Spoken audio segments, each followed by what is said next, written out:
Folks, I am delighted to welcome you to the latest episode of Raising Capital for Real Estate Investors. I'm finding myself, I'm going to be honest, a little bit nervous because I have a man here who I adore and admire, Mr. Bob Burg. And if you don't know who he is, oh my gosh, let me catch you up really, really quickly. Bob Burg is the author, the co-author with John David Mann of the Go-Giver series, not just one book. Endless Referrals is another book that he wrote. These are Wall Street Journal and Business Week bestsellers that have sold millions of copies. He is the author, obviously, as we mentioned, on Referrals, Influence, Persuasion, People Skills, with total book sales exceeding 2 million copies. He's also an unapologetic animal fanatic, which makes me love him even more, and serves as part of the South Florida Rescue, Foster, and Adoption Organization. Bob, what a delight to have you here today. Thank you so much. I feel the same way about you, my friend. Thank you for having me. This is great. Gosh, for those who haven't read The Go-Giver, I cannot recommend the book enough, but it's a series, you all. And I just recently, if you follow me on social media, you saw that I just finished another book that he co-authored called Go-Givers Sell More with John David Mann. And the topic of this podcast, as you all know, is raising capital, increasing your capital raising capacity. And I just thought, my goodness, what an honor it would be to have the co-author of this book to really talk through how Bob thinks through this topic of selling. And obviously, we encourage you to read the book, but we're going to cover a few high-level topics here on the podcast as well. So, Bob, I'd love to start off with, The Go-Giver was so fantastic to write. What caused you to want to author several other kind of Go-Giver books in the series? Well, after John David Mann and I came out with the first one, there was a lot of feedback from people asking, well, the Go-Giver was a parable. And as you know, a parable is a story. So you can't go too much into detail. It's a little bit more high level. So they'd say, and since it was written for entrepreneurs, although it was also adopted by a lot of leaders, but really entrepreneurs and salespeople, that was the target. Yeah. And people say, well, can you and John do something, go a little deeper and, give us some real how-to information, Yes. right? And examples of people. So, my feeling is that the marketplace will often tell you what they're looking for. So John and I went back to our publisher, our great publishers at the Portfolio, a division of an imprint of Penguin Random House, and they're just so good, so supportive. And they said, yeah, why don't you do that? So we came out with Go-Giver Sell More. Now, that's the only one in the series that's not a parable. It's more, as you know, it's more of an application guide to the Go-Giver. All the other books are parables. Yeah. And so really a lot of it was because people would say that, well, and you hear this a lot from people, I'm sure, that say, well, I don't like sales. I could never sell. And right. And yet everything is selling if you want to bring your idea, okay, to the mind and heart of another person and have them take action on it. That's okay. So when people say, well, I don't like selling, it's not that they don't like selling, Amy. It's that they don't like the idea of what they think selling is. Because if you think selling is about trying to convince a person to buy something they don't want or need, and first of all, that is not selling. That's called being a con artist, right? And so no, of course, if you have good ethics and morals and high character, no, of course, if that's what selling was, you wouldn't want to do it. Who would, right? No. So no. So let's reframe that a little bit. Really, what selling is discovering what the other person wants, needs, or desires, and helping them to get it. That's what selling is. Now, John David Mann is a wonderful wordsmith. And so he, of course, went and did a whole background of selling, the whole history of the word and the meaning. Well, it turns out that the Old English root of the word sell is selan, which means to give. So when you're selling, you're literally giving. Now, someone might say, okay, Burg, that's fine. That's all clever and all, but isn't that really just semantics? I mean, selling, giving. What are you actually giving when you're selling? Well, let's say you are in a conversation with someone, okay? And so in the sales conversation, you are obviously selling. But what are you giving, right? When you're selling, what are you giving? Well, we suggest you're giving time, attention, counsel, education, empathy, and ultimately exceptional value. Now, when we look at selling this way, now we see it as not as a necessary evil, but as something good, as something benevolent, as something you're offering to someone. Now, here's the thing, though, that when you're communicating the benefits of doing business with you or your product or service or what have you, it's much less about talking about it than it is asking questions. And again, a word I used a bit earlier, discovering their needs, their wants, their desires. How does it solve a problem they have? How does it help move them closer to happiness? Now we're talking selling. I love that you frame this as something you do for people, not to them, Right. right? This idea of understanding what their needs are, keeping the focus off of, it doesn't mean that you don't have goals, that you don't have things that you need to achieve, but No, also you can get there by helping other people, as you said. Yes. it's really in a free market environment. Simply, when I say free market, I simply mean no one's forced to do business with anyone Mhm. else. It's the only way you can do so effectively. Now, you can do it by pushing yourself, your will, but pushing, talking to the bubble, and every so often it's going to happen. But no, for a sustainable, profitable business, no, you've got to make it about them. And there's nothing particularly altruistic about it, if you will. Okay. It's like this, and I used to say this when I spoke at sales conferences. Yeah. Okay. And I'd be in a room full of, all these sales professionals, all right. And I'd say, nobody's going to buy from you because you have a quota to meet. Right. And Yes. we'd all laugh, right? They'd laugh, Yeah. just like, and I'd Yeah. laugh because we all know that's true, Yeah. right? No one's Yeah. buying. They're not going to buy from you because you need the money or because you have a certain sales goal. They're not going to buy from you just because you're a really nice person. They're going to buy from you or they're going to do business with you because they believe that they will be better off by doing so than by not doing so. Now, this is great news for that sales professional or investor or whomever who has a heart for bringing value to another human being. Yes. But Yes. even those who don't, even those who, they still have to know that if they want to do well, they're going to have to place their own self-interest to the side and make it all about the other person.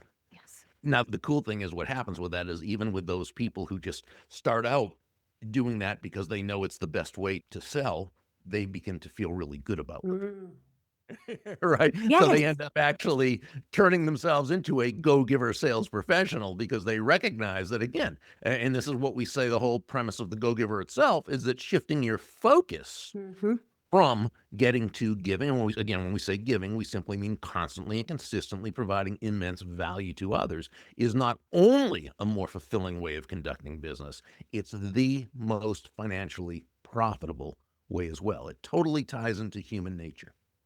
I think that's beautiful. It really is a personal development journey because if you're feeling better about yourself because you're giving to others, you're helping them, you're putting their interests, with boundaries, at the center of your focus when you're talking to them, it changes how you feel about yourself, I would argue, Bob. I don't know if I'm being a bit too bold, but No. it really is a self-fulfilling prophecy there that's so beautiful.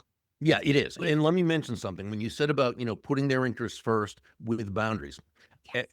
I want to make sure people understand that because, and you brought up a great point. When we say place the other person's interest first, that doesn't mean that you should be anyone's doormat Correct. or a martyr or self-sacrificial in any way. There's Right. nothing self-sacrificial about this. Yeah. It's simply understanding, again, they're buying or doing business with you for their reasons. Yes. So you've got to put their interest first, but not at your own expense. If Right. it's hurting you, if it's self-sacrifice, then it's being done wrong. Yes. It's Yes. always got to build everyone in the process. That's the key. So, Bob, I'm often asked, I love this concept, Amy, because I talk to my students, I reference you, I reference your book, I give your book away to my students because I just think it's so powerful. And sometimes they turn to me and they go, Amy, that's all well and good. I align with this completely, but I've got a quota or I've got a property that I'm not going to be able to close unless I have enough capital, raised from investors. How do I hold these two things at the same time? What does that look like? And I'm not asking for you to, give a No, whole. I can Yeah, I can give you the answer to this. please. Okay? Yeah. It goes right back to what we said earlier. Okay. When she says, well, but I've got a quota. That's fine. And quotas are fine. And goals are fine. And all those things are great. They're fine. But no one's buying from you because you have a quota. Yes. So the answer to her is, if you want to have this thing happen fast, you need to find a way to communicate value fast. Mm. Okay. So, but it's so when they say, yeah, this go giver stuff, oh, yeah, that's all fine and well for after I, already have the money, then I can do this. Well, the premise there, and if I may, a false premise, Yes. is that you make your money by focusing on yourself and focusing on the money. No, you don't, because they're not buying for you. Right? So Exactly it. you've got to find a way to make it about them Yep. and communicate to them. And again, it's not through talking, it's through asking the right questions and helping them find the answer for themselves. As my great friend Jeff West says, it's helping them to state the answer that they need to hear. It's not us stating it, it's them stating it. And we do that through asking the right questions. So when they say, oh yeah, but I need the money now or I have to make quota. So do you think that by focusing on yourself, then you're more likely to make quota? No, you're less likely to make your quota. Correct. Correct. And Bob, you tell a great story with John David Mann in the book, and I hope I'm able to capture this accurately. But essentially, and it may have been a story about you, Bob, actually, of talking to someone in person that there was either a product or service that the person was trying to sell, and the person just wasn't receptive. And instead of trying to push or strong arm, there was just a relationship built of, Oh. hey, you know what I'm talking about, right?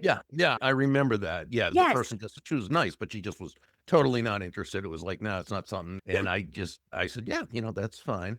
Tell me, how did you get started and that's one of the feel good questions we talk about, asking someone how they got started, just in any conversation to begin a relationship. And a lot of times you ask someone how they got started in the so-and-so business, they love that question. Now, it's not a particularly clever question. It's not a slick question. It's a very mundane question. How did you get started? How did you get your start and so forth? But it's a question people love to answer. Why? Because unlike most people trying to push themselves on that person or their product or whatever, you're asking that person to tell you their story. This is not something that most people are asked to tell their story. That person's own family probably has not asked them to tell their story. Right. And here you, right, who they hardly know and who, you're asking them to tell their story. They love that. And I then asked her what I call the second feel good question, which is, what do you enjoy most about it? Or what do you find most fulfilling about, or, something along that line. And again, it's a feel-good question. It elicits a feel-good response. And by the time she was through answering those couple of questions, she was all of a sudden interested in the service I was selling. This happens more than you might think, because a lot of times it's not that they're not interested. There's just no relationship there. And it's like people aren't willing to take their time to speak with someone or put energy into someone there's no relationship with the person. So asking another person those kinds of questions are really the fastest way to elicit those feel-good feelings and begin that relationship. And it just happened. This one happened real fast because it actually closed the sale that day, And so that's how it was, And so it makes a good story. It doesn't always happen that fast. No. But No. the relationship can be started that fast. Then you do the follow-up, follow-through that we talk about. Yes. Well, the takeaways I got from that really powerful story, Bob, is number one, I feel like a lot of us can see the typical kind of slimy, maybe not slimy. I shouldn't say that. We should see maybe people who don't have our best interests at heart, who are trying to push something on us. We can see that coming from a mile away. So it's natural if someone kind of has their guard up. And what a beautiful way, not in a manipulative way, but because you truly are a person that cares about other people and believes in these go-giver values, to just put your own interests of trying to make a sale aside and just learn about somebody. And who knows where that will take you. And sometimes it might not take you to a sale, and that's okay. But sometimes, as your story illustrated, this person actually felt that you cared. And wow, when that barrier is lowered, you never know where the relationship will take you. Maybe they'll have a referral. Maybe they'll have a need for you years later. Maybe it'll be nothing. But you both walk away, right, with a delightful experience. Yeah. Yes. I just think that that's You've made powerful the illustration. world.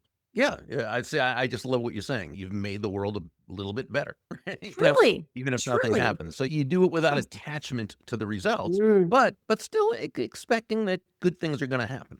And, it's what John and I think we mentioned it in Go Give or Sell More, what we call creating the benevolent context for Mm. your success. And that is when you do enough of the right things constantly and consistently, always looking to add value to another person's life. Again, as you said, regardless of the results.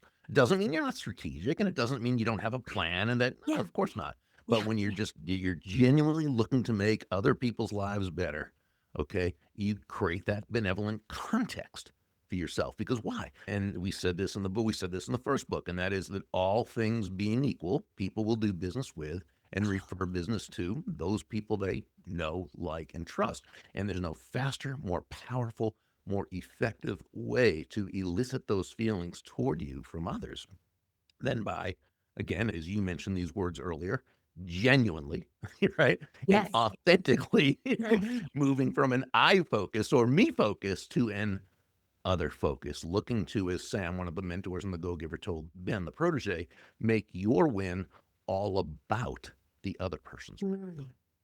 Gorgeous. I love the way you say that. Yeah, I often think of this idea of planting various seeds and watering the best way you can. You don't know, maybe some won't grow, maybe some will grow, but the reality is it's going to be much more beautiful, Oh, the more seeds you plant and the more you water them. So that visual resonates with my students and I sometimes as well. Bob, can you talk? You mentioned authenticity. So, this idea in this world of AI, or maybe this pressure to be a certain, type of person or have this certain type of persona. Can you talk a little bit about this authenticity piece and how important that can be, regardless of what your goals are in sales or business or just being a human being? yeah. Well, when you think about authenticity in the book, it was said that the most valuable gift you have to offer is yourself. Yes. And Deborah, in the story in the first book in The Go Giver, shared a lesson that all the skills in the world, the sales skills, technical skills, people skills, as important as they are, and they are. I mean, I talk about those a lot, so I Yeah. definitely think they are important. Yeah. They're also, Amy, they're all for naught if you don't come at it from your true, authentic Mhm. core. Okay. But when you do, when you show up as yourself, day after day, week after week, month after month, not only do people feel good about you, they also feel very comfortable with you. They also feel very safe with you because they know who they're getting. And it's a law of human nature that we want to understand our world in a world that sometimes is very difficult to understand.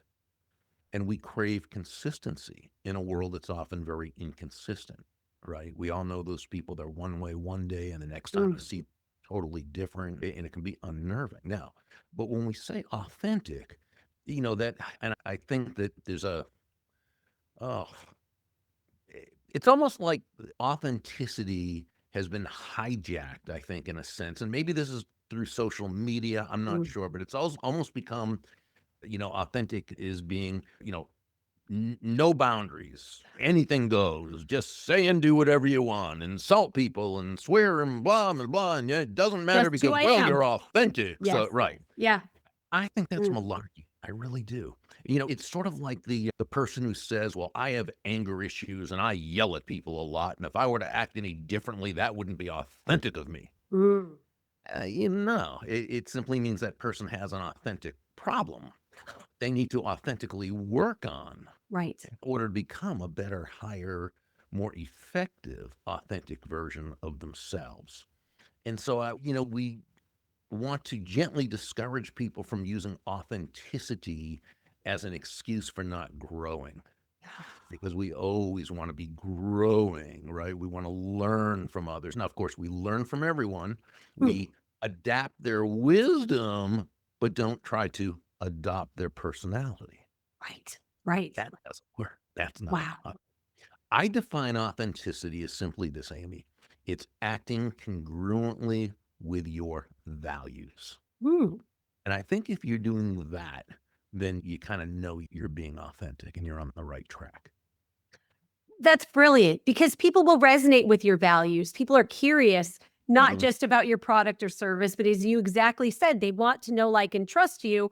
And so your actions lining up with your values in that authentic way, and then they put in the context of your product or service, that's when they really become super fans. They become, referrals, if all of that resonates. So there's something so beautiful that can come from that. Yeah, and I don't want to embarrass you, but this is one of the reasons you've been so successful. Oh, You've got that combination of, and Stephen M. R. Covey, the son of Dr. Stephen Covey of Seven Habits of Highly Effective People. Stephen M. R. Covey wrote The Speed of Trust, and his newest one. I'm not seeing it back there, even though it's back there. I'm so sorry, because that's all right. his next book is his most recent book is also fantastic. But Oh, he great. talks a lot about, and this is what I was going to say about you. You have that combination of competence and character. And that's what makes people trustworthy. And one aspect of your trustworthiness, of course, and your character is you're very authentic. Oh, You are who you are. And you're the same person now that I know as I have since I first met you, I think first on social media, on LinkedIn, and then yeah. talk and so forth. And so you obviously, and in your posts, 'cause I follow a lot of your posts, your business. You are Oh, good. Okay. But also people know they can trust you. And so that's a huge part of it. You got to be good. You got to have that competence. That's a big part of it. But you've also got to have that high character. And you have got that in spades. And again, I think that's why you've got so many people who are investing with you and so many people who just, you make a post and you get so many comments, and there's so many of those comments are how much people love you. And it's so wonderful to see. wow. I think very. Thank you, Bob. Well, thanks for showing the way. You and John David Mann have done such a great job with these books. And I love your social media as well. I mean, you are frequently talking about these concepts that we've touched on here, which I find, we can learn something, but the reminder, the reinforcement, is so incredibly valuable as well. So we can emulate how amazing you are, Bob. For those people who are just getting started on their sales journey, on diving into the great books that you've co-authored, I would love to end on just one piece of Bob Burg wisdom or insight that maybe we can leave them with to encourage them on their journey. Not to put you on the spot, but I would love to close out with any thoughts you would have for someone who's just beginning and feels a bit lost about where to get started to follow these great laws that you all teach. Well, yeah, I think back to something that a mentor of mine said, and I call him a mentor. Really, he was what another of my mentors, Dondi Scamachi, she and I call, and I think she made up the term, and I just agreed because that's how it usually is with Dondi and me. But the term drive-by mentor, and a drive-by mentor is somebody who you may not have a relationship with, might not know that well, may not have ever met, or may just, hi, how are you? But they happen to say something, the right thing at the right time Yeah. when you were ready for it. Yeah. And that's who this person was. I was selling for a company. This is 40 years ago or so. And he wasn't even in the sales department. He was in the, I think, engineering department. And he actually, I think, retired soon after. Really nice guy. A guy who didn't say a whole lot, but whenever he did, it was typically Mm, profound. Now, I happened to be in a sales slump. And I made a major mistake trying to get out of the slump. And that is, as a lot of young salespeople did when in a slump, I focused on myself and getting out of the slump instead of focusing on the person I was trying to serve and then letting that naturally take me out of the slump. Right. yeah. And I think he saw this, and he saw in me, I think, someone sort of like Joe, the protege and the go giver, right? Who Yeah. I'd write about with John David Mann 25 years later or whatever. And so he said to me, Berg, can I give you some advice? And I said, yeah, please do, appreciate that. I said, I certainly need it. And he said, if you want to make a lot of money in sales, he said, don't have making money as your target. Your target, he said, is serving others. Now, when you hit the target, he continued, you'll get a reward, and that reward will come in the form of money, and you can do with that money whatever you choose. But never forget, he said, the money is not the target itself. It's simply the reward for having hit the target. Your target is serving others. And what that really said to me, Amy, was that great salesmanship is never about the salesperson. Great salesmanship is never about the product or service. They're important, but Yes. that's never what it's about. Great salesmanship is always about the other person. It's about that person whose life you're trying to bring value to, or we could even maybe even more accurately say, it's about that other person whose life is better just because you are part of it. And I think that when we look at selling that way, from that premise, we come at it differently. We come at it more confidently, okay, because we take the pressure off ourselves, and we are much more effective because that other person knows we're on their side. Incredible. What a gift you are, Bob. I'm so grateful to call you a friend, to call you a mentor, and someone who I strive to be more like every day. Thank you so much for giving so much wisdom today. Really appreciate you. Thank you, my friend. Appreciate you more. Yeah. What's the best way for folks to get a hold of you? Because there's a lot of goodness that you provide that I want our listeners to take advantage of. Yeah, best way is just to go to Burg, BURG.com, and they can read any of the books, any of John's and my books, the chapter 1 and 2 or whatever. They can read that for free before clicking through if they like it in order to buy it. And while they're there, they can subscribe to my Substack Daily Impact posts. Perfect. Everyone will include all of those links in the notes. So if you're driving or multitasking, you can reference those. Definitely encourage you to do that. Thanks everyone for joining us. Appreciate you so much, Bob. We'll talk to you soon. Bye. Hey, if your 2025 didn't go as you planned, the question isn't what goal should I set for 2026? It should be, what should I be doing before the real estate deals show up? I just closed a 4-property portfolio in Oklahoma, 498 units. My partners and I raised $12 million. 83% of the capital that I raised came from people that I did not know 3 years ago. I didn't know most of these people just 1 year ago.